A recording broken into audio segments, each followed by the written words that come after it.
I still believe today the way to invest is to buy gold and silver.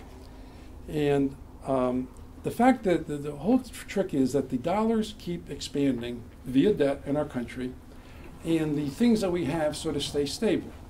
So I don't even call them dollars anymore. I call them measuring units. And what you're really saying is, how many measuring units do I need to buy this particular item?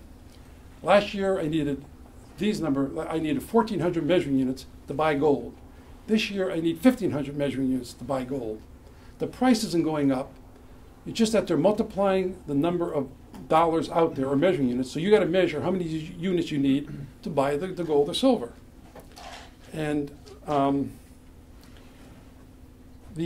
back a few years ago, I'm going to give you an example that maybe explains it. Back a few years ago, we had 10 trillion debt. That year, we did another trillion in debt. So we went from 10 trillion debt in our country to 11 trillion debt. As a rough number, that means that they put 10% more currency out into society through the debt, and everything that you have to have went up by about 10%. And that's a critical thing, things you have to have. Because right now the government says we're at 2% inflation. Well, you all know that it's not 2% inflation of things you have to have. Your food, your medical, your gas and oil, etc. But it's just a relationship of the increasing money supply through debt versus a fixed amount of what you have that keeps changing the equation. And that's what you're really sort of analyzing, that correlation between the two. About 4 years ago, we were at $9 trillion. Today we're at $14 trillion. And that's almost 50% increase in the money supply. And if you think about it, gold was around 500 then, it's around 1,500 today. So that 4 or 5 trillion of money put into society has pushed it up $1,000. Well, right now we're slated to have another 1.7 trillion this year of debt, and next year. And I would say probably in 3 or 4 years will be another 5 trillion. We'll be at 19 or 20 trillion.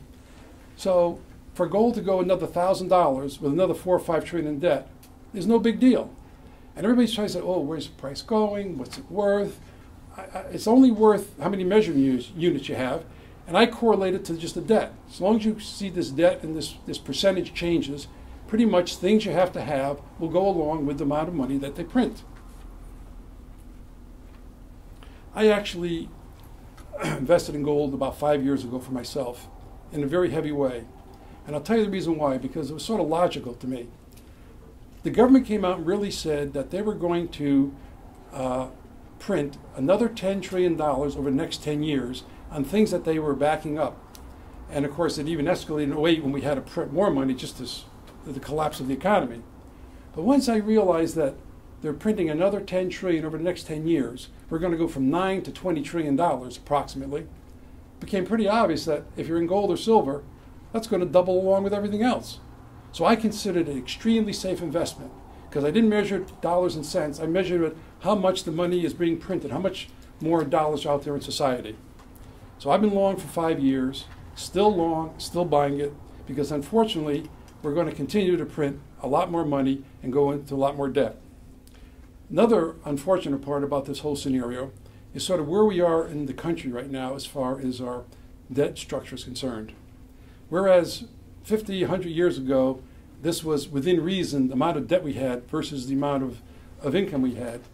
In the last 10 or so years, it's sort of gotten out of control. And it's out of control partially because today in our society, politicians can only survive by offering and giving you something. And they can only stay in office by offering and giving you something. So now it's almost systemic to our country, unfortunately, that if you want to get into politics and stay in politics, you have to give things to people. You can't say, I want to be elected, but I'm taking away your benefits. You're going to say, I want to be elected, I'm going to give you health care. Greatest example of all. We got a health care package to give to everybody. It's going to cost us $2 trillion. We don't have the money. They're just going to print it up and put it on our debt balance. It's going to go up. And that's the way the politicians work today. That's the way they have to work, because they won't stay in office. So I don't see how this can stop this escalating debt structure. You have the present debt that's big and growing. You have politicians that can only stay in office by continuing to offer people more and therefore go into more debt. It looks like a crazy spiral that can't stop to me. The other thing about this escalating debt, which means escalating prices, is something that I've always been amazed at. And I'm sure all of you over your lifetime have heard or said, God, I remember when bread was 5 cents. I remember my grandfather bought bread at 5 cents. My dad bought bread, it was $1. I bought bread 10 years ago, it was $2.25. I'm buying bread now, it's $4. Or my dad bought a house for $3,000. I paid $200,000. Or that car cost me. Everybody's heard these stories. You hear it all the time all your life. You say it, somebody else says it. Yet all the times I never heard anybody say, but why is that? The bread is the same 100 years ago as the bread is today. Why was it 5 cents then and $5 today? Well, the correlation simply is, you look at the debt structure that's gone from nothing to 14 trillion, and you look at your price of bread, it went from 5 cents to $5, and there's your correlation. They put 14 trillion into the society, it makes all prices go up. I'm going to give you another very simple idea to explain the inflation and this debt structure. Let's say right now that there's only 2 people in the world, this gentleman and that gentleman. And let's say that they only have $10 each. You have 10, he has 10. And that's all the money in the world, and those are the only people in the world. Now, let's say they're hungry and there's an apple out there. What are they going to bid for the apple? Well, one guy will say 2, one guy will say 4, but it's something they have to have, they're hungry. So it's going to be for $10. So the apple sells for 10.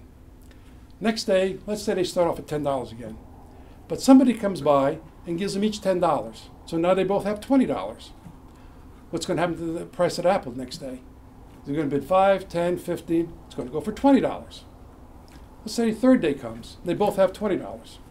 Some guy comes along and gives them each $10. What do you think the apple's going to be bought for that day?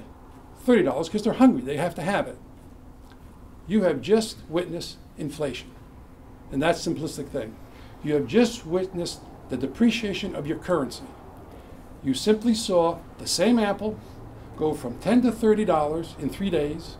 That's inflationary, it tripled its price. You just saw the money supply, which was 10 and 10 is 20, go to 30 and 30 is 60. You just tripled the money supply. So you can see the correlation of you expand the money supply and your prices go up accordingly if you have to have that particular item. And that really is the fundamental concept I want to get across. And it really is as simple as it can be, and yet it covers the entire country and our whole system. When you hear, listen to all this stuff, there's inflation, there's deflation, there's this, there's that. It's just that same fundamental thing. Every year they print more money, every year prices go up some. You always have some amount of inflation, just depends how much is it. Well, if they just do a small amount of printing, it's low. If they're doing like they're doing now, 1.7 trillion, it's moving up pretty quickly.